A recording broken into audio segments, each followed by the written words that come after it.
October 18, 1944. Lincolnshire, England. The morning smelled of frost and engine smoke.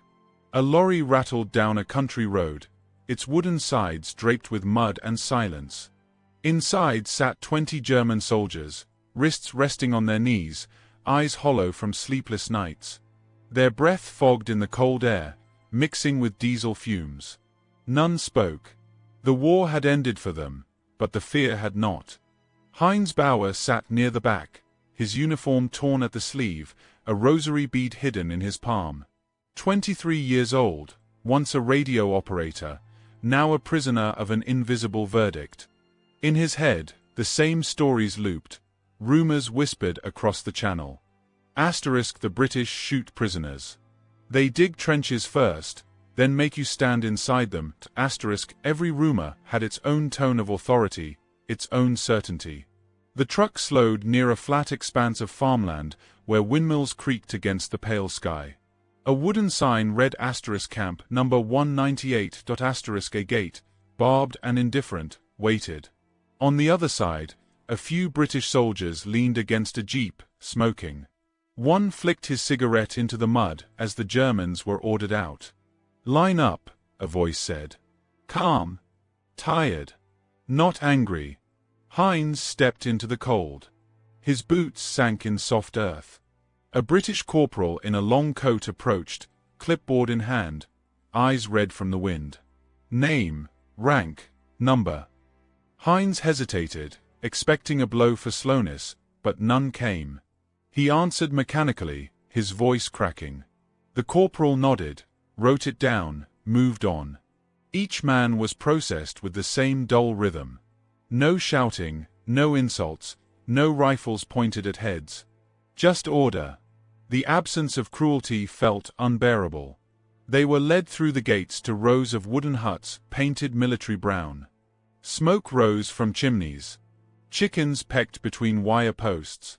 In the distance, a church bell rang. Soft, almost domestic. Heinz thought it sounded like home, and that frightened him more than the guards did. Inside the hut, the air was damp with sweat and soap. Straw mattresses lined the walls. A smell of boiled vegetables drifted from somewhere unseen. The men looked at each other, confused. The propaganda had promised something else. Cages, starvation, revenge. Not this muted civility. One man muttered, "They are fattening us before the shooting." Laughter followed, thin and bitter. Heinz didn't join in. He sat by the window, watching a British soldier fix a fence outside. The man's movements were slow, deliberate. He could have been repairing a garden, rather than maintaining a prison. Heinz couldn't understand such calm. Didn't hate fuel them as it had fueled the Germans? At noon, footsteps echoed on the wooden floor. A British cook entered with a trolley of trays. The men froze. Heinz smelled it before he saw it. Something warm, faintly salty, and unfamiliar. The cook set a tray on each table, muttering, "Fish Friday. Everyone gets it."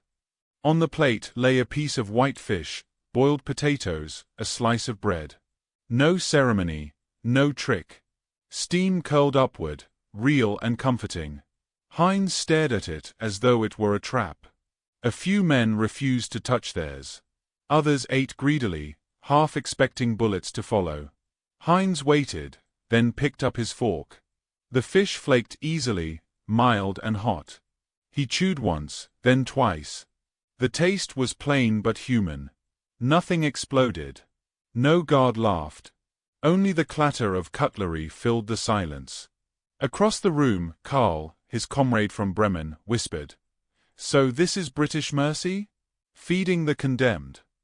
Heinz didn't answer. He swallowed quietly and felt warmth move down his chest.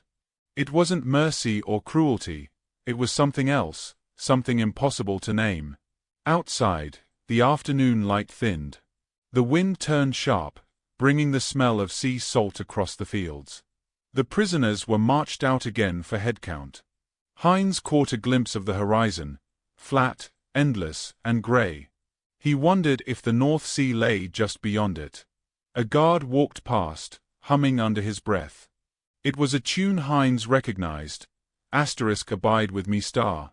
His mother had sung the same hymn once, before the sirens began in Bremen.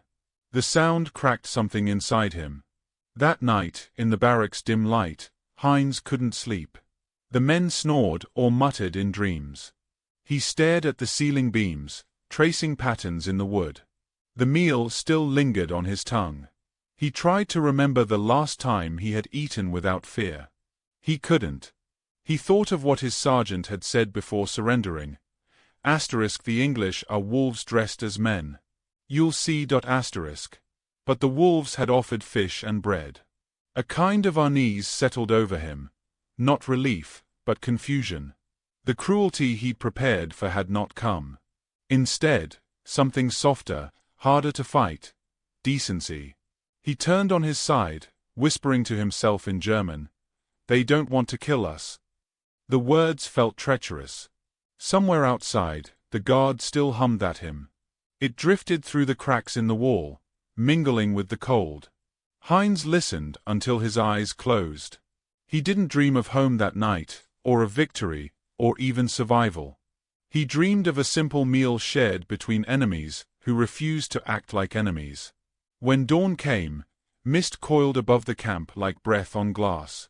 The prisoners lined up again, boots crunching frost. Heinz looked at the guards differently now, not as executioners, but as men performing a duty with quiet restraint. He couldn't yet call it kindness. But it wasn't hate. And that unsettled him more than any threat could. As the sun rose behind the barbed wire, Heinz realized the most dangerous thing about captivity wasn't pain. It was doubt. Doubt that the world he believed in had been a lie all along. He stood there, back straight, breath clouding in the cold air. Somewhere beyond the wire, someone was frying fish again. The scent drifted across the yard, ordinary, harmless, almost kind. And for the first time since his capture, Heinz didn't feel like a prisoner. He just felt human, and that frightened him most of all. The days began to fall into rhythm, measured, quiet, almost peaceful in their predictability. At dawn, the prisoners lined up for roll call. By 7, they marched down a dirt lane toward nearby farms. The English countryside was a strange kind of beauty. Hedgerows damp with dew, the scent of hay, and the far-off chime of church bells. Heinz Bauer walked with his head lowered, but his eyes wandered. England did not look like an enemy. It looked like a place that had forgotten there was a war. At first, every kindness felt like camouflage. When a farmer handed them tools without a sneer, Heinz waited for the insult to follow. None came. When a young British boy waved from a distance, Heinz assumed mockery, until he realized the child was simply waving. At noon, a woman in a wool coat brought tea to the workers in tin mugs. Her husband was at the front, yet her hand didn't tremble when she poured for the Germans. She didn't smile, but she didn't look away either. Heinz lifted the cup, the warmth stinging his palms. "Dank," he said quietly. She nodded once, as if the word had not crossed enemy lines, but something simpler, older. Back at the camp, life reshaped itself into order. The British guards were strict but not cruel. There were rules about talking after lights out, about rations, about work detail. Yet they were spoken with patience, not violence. Heinz began to understand that control, when practiced without hatred, felt different. One afternoon, a new officer arrived, Captain Arthur Elwood, tall, composed, the kind of man who looked as though he belonged to another century. His first address to the prisoners was brief. "You are soldiers, and we are soldiers. You follow orders, so do we. Here, you will be treated according to the Geneva Convention. Do your duty, and no one will harm you." His tone carried neither sympathy nor disdain. Just conviction. It was disarming. That evening, Heinz and his comrade Karl sat by the barrack window, watching the British lower their flag at dusk. "They talk about rules," Karl muttered, "as if rules can clean blood from their hands." Heinz didn't answer. He only watched the flag move slowly, reverently, as though even war obeyed ritual. Something in him envied that calm. Friday arrived again, and with it, fish. The same white plate, the same smell of boiled potatoes. But this time, Heinz noticed the cook's weary humor. "You Jerrys get better fish than we do," the man joked, his accent thick as smoke. A ripple of laughter moved through the room, awkward, uncertain, but real. For the first time, Heinz felt his face move into a smile. That night, he wrote on a scrap of packaging paper he'd found near the storeroom. "They feed us as they feed themselves. It is not generosity. It is something heavier, discipline, maybe conscience. They do not need to humiliate us to prove victory." He hid the note beneath his mattress. The days grew warmer. Some prisoners began to help repair fences, clean barns, even plant vegetables for the camp's own use. The guards worked beside them. When Heinz handed a hammer to a British sergeant, their fingers brushed briefly. Neither pulled away. It was an accidental acknowledgement of shared fatigue, of shared manhood, of something beyond language. One evening, a storm rolled over Lincolnshire. Thunder cracked across the sky, and the camp lost power. The barracks sank into darkness. Panic flickered. A few men whispered that the blackout was pretext for execution. Old fears resurfaced like ghosts. Then, lanterns appeared outside, moving from hut to hut. Guards distributed blankets and candles. In the doorway, Captain Elwood appeared, water dripping from his coat. He carried a stack of wool blankets and handed them out one by one. When he reached Heinz, their eyes met. "You'll be cold tonight," Elwood said simply, his voice steady above the rain. "Keep this." Heinz hesitated, then took the blanket. The officer turned to leave, but paused at the door and added, almost to himself, "We don't need to beat men to show we've beaten them." The words struck Heinz like a blow, not of pain, but revelation. They carried no arrogance, only truth. Mercy, he realized, was a weapon far more powerful than cruelty. Later that night, when the rain softened to a drizzle, Heinz heard faint humming from a nearby hut, a British tune, low and gentle. Another sound joined it, rougher, German voices picking up the melody. It wasn't defiance, it was connection. Two sides of the same song, sung through the walls that divided them. Days passed. The work continued. Heinz's posture changed, his steps grew steadier. He no longer flinched when spoken to. Once, he found himself helping a British mechanic fix a generator cable. The man, covered in grease, grunted, "Hold that steady." Heinz obeyed. They worked side by side in silence until the lights blinked back to life.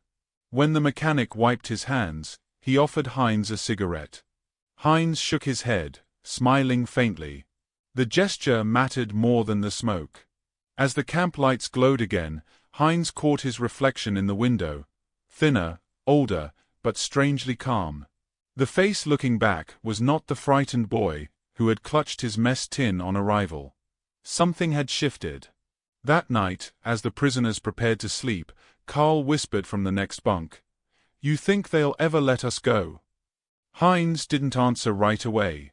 He listened to the steady rain outside, the quiet breathing of men who had stopped fearing the dark. Then he said softly, "Maybe they already have." Outside, the British guard walked past with a lantern, its light flickering through the slats.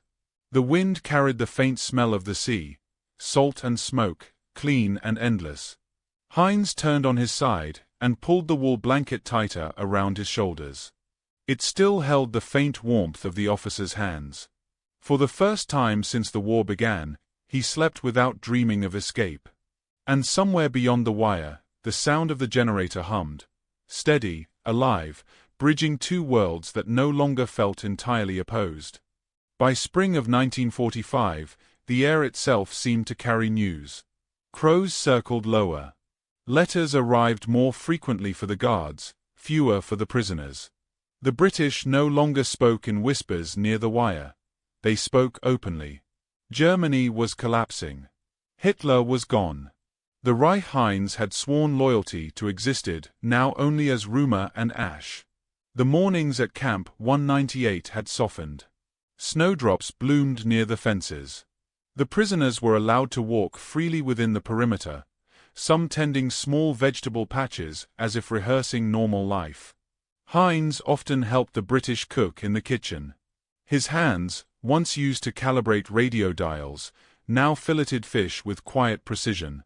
He had come to know the rhythm of the place, the sound of boots on gravel, the rattle of enamel mugs, the murmur of English he no longer found harsh. Then one morning, the bell rang 3 times instead of 2. The guards gathered in the yard.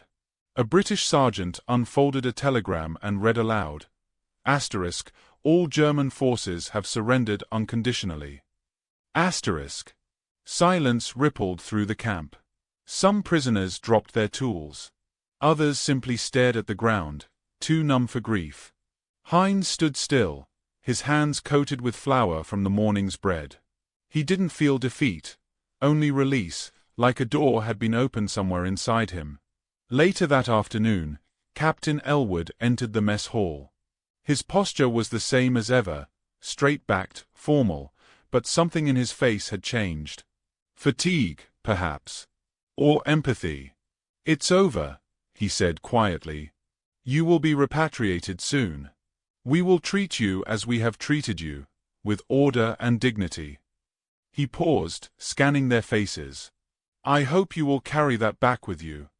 No applause, no cheer. Just the faint sound of wind moving through the open windows. Heinz noticed that Elwood's words carried no triumph. They were not the words of a victor.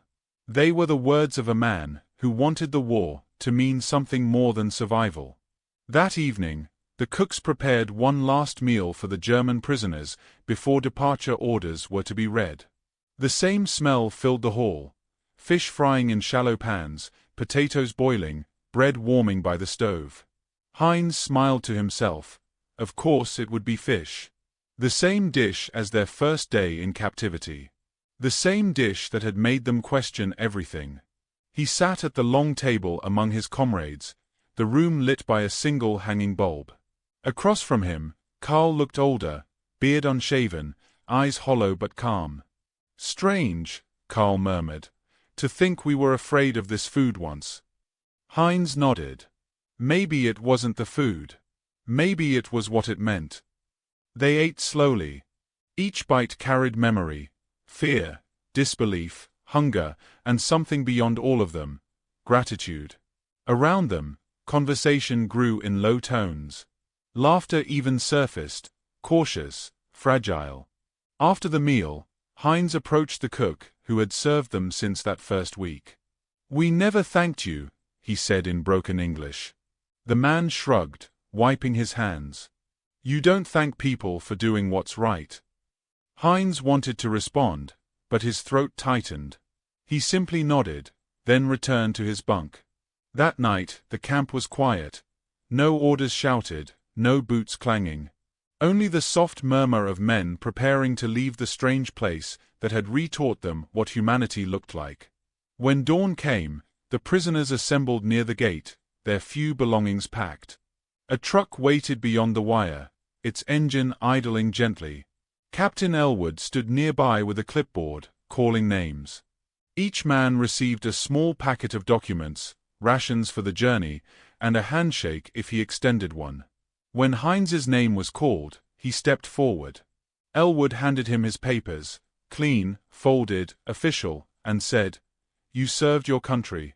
Now serve peace better." Heinz hesitated, then did something he hadn't done since before the war. He saluted. Not out of duty, but respect. Elwood returned the gesture, wordless. Between them hung a silence more meaningful than any speech. As Heinz climbed into the truck, the sunlight broke through the clouds, touching the barbed wire until it gleamed like thread spun from light. He watched the camp recede slowly, the huts, the smoke, the flag limp in the still air. He realized he would remember this place more vividly than the front lines. Not because of suffering, but because of what had not happened. He took out a scrap of paper, the same one he had written on weeks before, and began his real letter home, this time aloud by the British command. Mother. They did not starve us. They did not hurt us. They gave us bread and fish and time to think. I believed we would face hatred, but we met something harder to bear, decency. Perhaps that is the truest punishment. Tell the others. The British fought without cruelty. Maybe that is why they won. He folded the paper and tucked it into his jacket. The truck jolted forward. Fields unrolled on either side, green, endless, indifferent to men and wars. The road led toward the port, where ships waited to return them to a country they no longer recognized. Heinz looked out the window and thought of all the things that would never return. Certainty, pride, youth. But something else had survived. The understanding that even in war, decency could exist, quiet and unyielding. As the truck turned a corner, he saw the camp one last time, small against the horizon. A guard stood by the gate, raising a hand in farewell. Heinz raised his own. No words crossed the distance, only gesture, brief and human. He closed his eyes. The hum of the engine blended with memory, rain on rooftops, laughter in the mess hall, the clatter of forks against tin plates.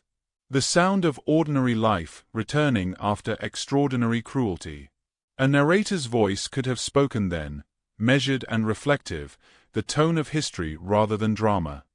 Records show that more than 400,000 German prisoners were held across Britain during the final years of the war. They labored in fields, repaired roads, and waited for a war to end that had already ended inside them. Few forgot the taste of that first meal, fish on a Friday, the moment they learned that mercy can disarm more deeply than violence. Heinz opened his eyes to the sea beyond the window, grey and calm. Somewhere, gulls cried above the harbor. He smiled faintly, almost to himself. In the end, he whispered, it wasn't the rifles that conquered us. It was the fish. The truck rolled on toward the docks, carrying home men who had once come to kill, and who now understood that the quiet strength of compassion could outlive empires. The sound of waves grew louder. Then the scene faded, slowly, into peace.